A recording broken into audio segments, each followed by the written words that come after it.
फुलपाखरू वि.स. खांडेकर. तुम्हाला जशी फुलपाखरे आवडतात तशीच ती खांडेकरांनाही आवडतात. नव्हे, स्वतःचा मोठेपणा विसरून तेही फुलपाखराला पकडण्यासाठी त्याच्या मागे धावत सुटतात. हे वाचून तुम्हाला मौज वाटेल. आज सकाळी एक चमत्कार घडला. मी एकदम 5-6 वर्षांचा लहान मुलगा झालो. आयुष्यात असे काही क्षण येतात की त्यावेळी प्रौढ माणसाला बाळपणाची धुंदी चढते. आज सकाळी माझे तसेच झाले.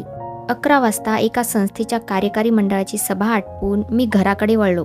अंगणात जे पहिले पाऊल टाकले ते तिथेच खिळून राहिले.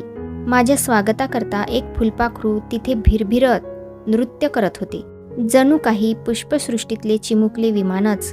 त्याचे ते चिमणे पोपटी पंख, त्या पंखावरले ते इवले इवले काळे ठिपके आणि या 2 रंगांना उठाव देणाऱ्या त्याच्या शरीरावरच्या अनेक रंगांच्या छटा पाहून मी थक्क झालो. जवाहिराच्या दुकानात दिसणाऱ्या दागिन्यांकडे मी आजपर्यंत कधीच निरखून पाहिले नाही, पण या फुलपाखराचे ते अद्भुत सौंदर्य मी अधीऱ्या डोळ्यांनी टिपत होतो, माझ्या मनात लपवून ठेवत होतो. पण पुढल्या क्षणी रातराणीच्या सुगंधाप्रमाणे ते अचानक गुप्त होत होते.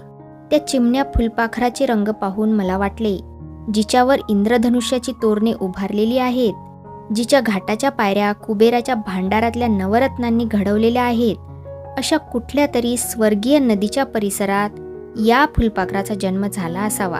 आमच्या अंगणात येऊन ते का खेळत आहेत हेच मला कळेना. तशी काही आमच्या घराभोवती बाग नाही किंवा सुंदर फुले नाहीत. त्याला आकर्षण वाटावे असे इथे काहीच नाही.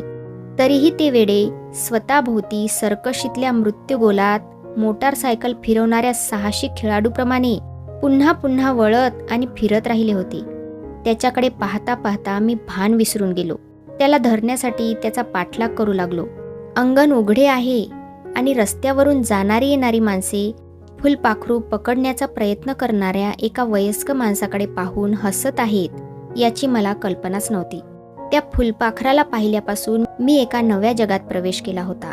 तिथे फक्त आम्ही दोघेच होतो. ते फुलपाखरू अनेकदा माझ्या इतके जवळ आले की मी त्याला सहज पकडू शकलो असतो, पण माझा हात ज्या क्षणी पुढे होई त्या क्षणी ते दूर गेलेले असे.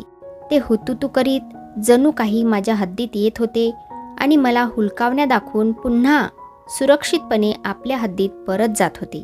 त्याने किती वेळा मला अशा गोड हुलकावण्या दिल्या याची गणतीच करता येणार नाही. त्याला सोडून मला घरात जावेना.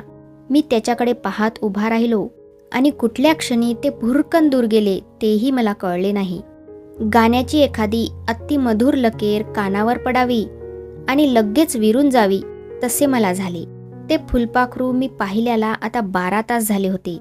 रात्रीचे 11 वाजले आहेत. दिवसा एखाद्या अवखळ पोराप्रमाणे हुंदडणारे हे घर शांतपणे झोपी गेले आहे.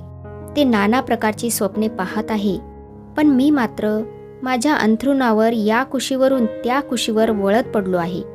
खिडकीतून आलेल्या चांदण्याने माझ्या उशीला नवा सुंदर जाळीदार अभ्रा चढवला आहे, पण त्याचे सौंदर्य मला मोहवू शकत नाही.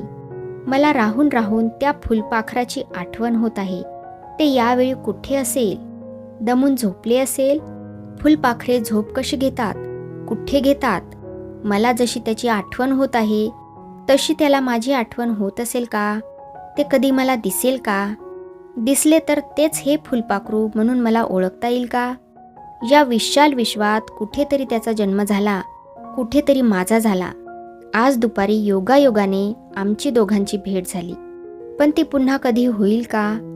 ती हो अथवा न हो, त्या फुलपाखराला मी कधीही विसरू शकणार नाही.